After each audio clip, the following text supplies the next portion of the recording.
My name is Mark Polton. I'm a real estate investor in the greater Charlotte, North Carolina area. What you would call a no frills, no thrills real estate investor. Looking for somebody who's got a big fancy car in the background, nice studio office, or someone who's trying to sell you a $19.95 a month subscription to their newsletter. I'm not that guy. Check out a different channel. Kind of like the title of this video says, I want to tell you the tale of H1, or as we call him, Homeless One. From time to time, have been known to help homeless people in an effort to try to get them back into the mainstream of society. I'm a big proponent and believer that if somebody asks you for help and you have the ability, you should help them out. Now, I'm not saying that you should support them for the rest of their life or anything like that, but if somebody asks you for a couple bucks and you have it, you should give it. Somebody asks you for 5,000, it's a little different story. But I was working on one of our homes, and this is over by the airport in Charlotte, and it was at the time the biggest project we had ever undertaken. And this home, and like every single home, fought us. Homes always fight us. They rarely make things easy on us. And this was a particularly vicious home and wanting to not cooperate. And it was probably December of 2017, and I was working on it. And the people in this is a lower income, poor neighborhood. And the people in there like to come by, bum cigarettes, which I don't smoke, talk, case the place, see if they can break in and get something. When we bought the place, somebody kicked down the back door. It was a big mess. I don't want to go into too much detail on it. It's an interesting story nonetheless. And it was cold and it was wet. It was December, and I was working 6, 7, 8 hour days on this, trying to make some progress. We needed to get it rented out. We were paying a mortgage on it. And these two guys approached me, and I'm always weary. I always have my gun, and they asked me if I needed some help. Of course, I need help. I just can't afford to pay you.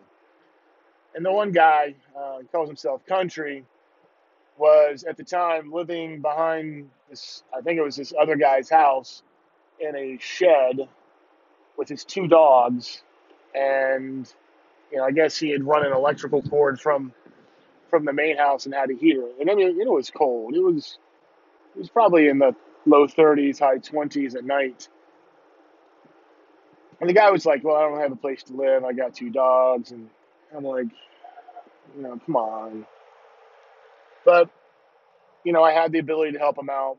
Granted, the home was not in any decent shape at all. There was no heat. The bathroom floor was gone. I mean, we had to rip all that out, the subfloor, and put in new flooring.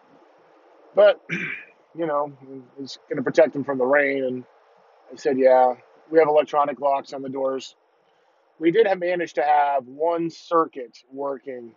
It was the only circuit that didn't get cut by the scrappers. So there was some electricity. He had to use extension cords. And so he kind of moved in that night. And I told him, I asked him, I'm like, please don't destroy my house. It's taken us a long time to get where we are today. Um, this home was a basic, complete rewire. A lot of, had a new HVAC, had to go in. Just a lot of work. And it had to get permitted. And I was pretty ignorant at the time. So the next day I go there, and, he had actually slept okay. And he actually started doing some work. And he started fixing drywall. I think that's what he started with. And that's what I'm really not good at. And certainly back then I sucked at it. And we kind of started this relationship where, I'm paying the electricity, I'm paying the bills. I think we had the water on, but obviously no toilet because there's no bathroom floor. And he had to improvise on that, and it turned out really good. He had helped us out. I was able to pay him a little bit, you know, 30, 40 bucks a day, maybe less. I don't remember up front. If he had negotiated a deal, you could tell this guy had fallen on hard times pretty bad. He said he was in jail for like 20 years, and you can tell the guy, he's not stupid by any means, but he certainly has a poor person's mindset, and no good at money. I mean, just the worst at money. Give you an example. He was working on another home. I gave him $40. He's like, hey, let's stop by Burger King. Probably the only money he has to his name. We stop by Burger King. He spends $9.98 on dinner. That's 25% of all the money he has. He spends on one meal. Now, me, I would have gone to the Dollar General store, something like that, and I would have bought, with that $10, a 2 month supply of ramen noodle and lived off of that, saved my money. You know, yeah, I mean, it kind of sucks to have to do that, but, got to get out of the hole somehow. When that was done, he ended up leaving and going to some, I think, some Lebanese women's house, and wherever he goes, there's always quite a bit of drama actually. And he was going to do kind of the same thing there. He was going to live in the house and fix it up, and they probably worked him a little too hard. He's an older man and doesn't quite have the strength that he used to. Got the mouth to say that he does, but he can't quite do it. He's good at roofing, and um, he can do stuff like put subfloors in. Well, some plumbing. I don't particularly trust plumbing and electrical to other people unless they're a licensed plumber or electrician. So that didn't work out well. We always told him that he had a place, with us, and so we moved him into our next project. He's two dogs. He'll leave for 8 or 10 hours a day. They'll poop and pee on the floors, and that just kind of drives me nuts. He doesn't wash them. He doesn't really take. He's okay with not taking showers, and so one day I go to the house, and he's scared because somebody in the neighborhood said they were going to kill him, and they had a gun, and this is the beginning of the drama. A couple days later, somebody had broke into the back door and stole about $1,000 worth of my tools. He said it wasn't him. Um, Turns out, I'm pretty sure it was him. I'm pretty sure he pawned it and sold off the other stuff. And I'm sure he was desperate, but still, I'm trying to help the guy out, and you're stealing from me. I end up moving him to another home, and my wife and I went on a vacation for a week, and I really needed the home to be 80, 90% done. Pay him good money to get it done. And he's bringing in homeless too, which is another H2, which is another story altogether. He calls me while I'm on vacation. He's scared. H2 said he's going to kill H1, and you know, H2 had moved in his girlfriend and the kid. And this is a construction zone. Anyways, they were supposed to rip off the roof on the second story. They started doing that, but they didn't actually shingle it, and they actually didn't get it all torn off. Rained for like 2 days straight. The ceiling of the second floor had had caved in because of the water from the rain. Um, they had pawned my table saw, which I had left there. For the most part, I don't leave tools at any of our properties anymore. Because of the first incident with H1, I would end up replacing a lot more than I wanted to. So, I tend to take my tools with me. Figured to be safe there with them. Now they pawned it. I'd actually given my Home Depot card, which is not unusual. They bought like this huge tripod light set. Never saw it. Certainly wasn't returned. He ended up, his dogs just pissed and crapped all over the tile floor on the first floor. I mean, it was bad. I mean, the paint job they did, they just spilled paint everywhere. Ended up getting a, ended up getting an airless sprayer and over to spray the ceilings, and got overspray everywhere. They didn't clean up. I mean, they're just disgusting people. And I'm paying the utilities, and I remember it was cold.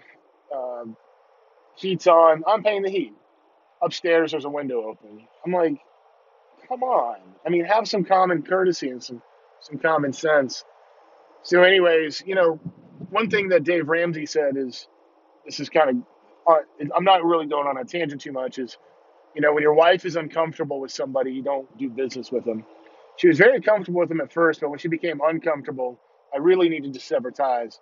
What I didn't want the guy to do is I didn't want him to burn down the place. And, he's unstable enough where that might happen.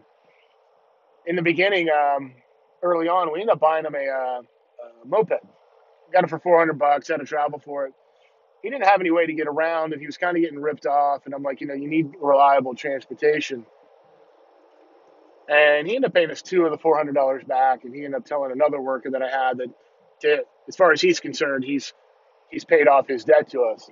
Oh, really? Really? Okay. I bought him numerous parts for that thing. It worked really good, but he kind of abused the crap out of it. And you know, I ended up buying parts because I needed him to come work. I needed him to do work for me, and he was just all over the place, scatterbrained a lot. He's a guy who, when you're talking to him, isn't listening to what you say. He's thinking about what he's going to say to you. And I'll be explaining to him what I need to get done today, and he'll just interrupt me and talk about something else. And that just drives me absolutely bonkers. Listen to what the hell I'm telling you. I'm the guy who's paying you. I'm expecting you to do what it is that I tell you to do. So he was going to have this great job up in Maryland where a home had burned down, and he was going to go in there and rebuild the whole thing, and he's going to make $30,000 or $50,000 and come down here, and he wanted me to help him buy a home. And I was like, yeah, man, hey, whatever. I'm just trying to get rid of the guy. So when he left, I was like, thank God, hoping that I would never see him again. Well, he would call every once in a while, wish me Merry Christmas or Happy New Year or something along that line. And finally, a couple of weeks ago, he came. He's like, I need to talk to you. I'm back in town. I'm ignoring him.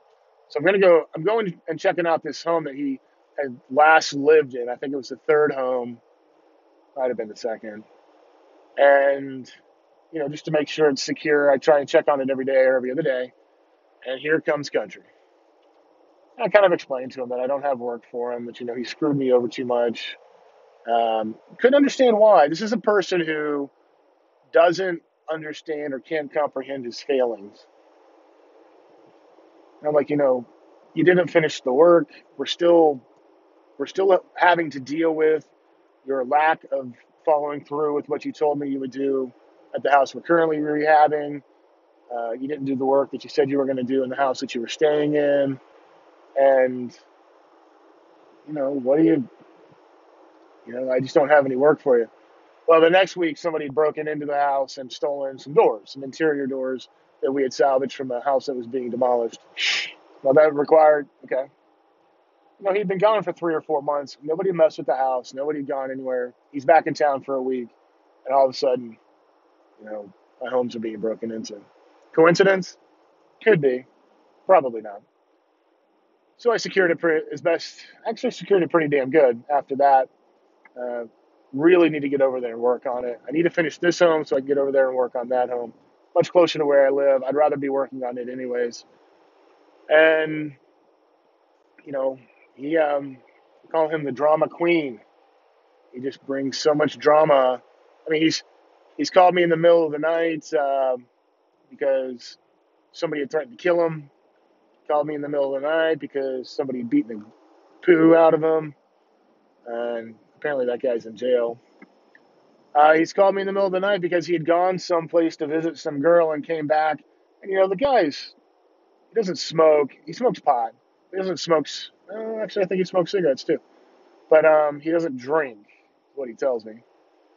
But he had to walk from the bus station at 2 o'clock in the morning or something like that. And, it was probably 6, 7 miles. Probably less. And I just happened to not be sleeping, and I happened to get his voicemail. And I go and pick him up. I mean, we've done a lot for the guy. He's called me at night because he's got no food. I've gone and bought him food and brought him food. And in the end, he just, he's helped us. But in the end, I have to say he probably screwed us more than he helped us. I know it's kind of a long video, but this is the tale of H1. Don't regret helping the guy out. Learned a lot in the process, and a lot of what not to do and who not to trust. And it's cost us some money along the way. Yeah, I get to write off $1,000 on my taxes, and you live and you learn. But anyways, this is my tale of helping out a homeless guy. We call it H1. What are your thoughts? Do you ever help out any homeless people? Do you ever go out of your way to um, try to make a difference in somebody's life who maybe is at a different path than you did? If so, leave them in the comments below. Anyways, I hope you go out there and live the "you won't stop me" lifestyle. I can tell you this: you're not going to stop me. Um, Even if you're homeless and you're full of drama and you are pawning my stuff that has my name on it and my phone number, still can't understand why pawnbrokers take that stuff. Anyways, I wish you success.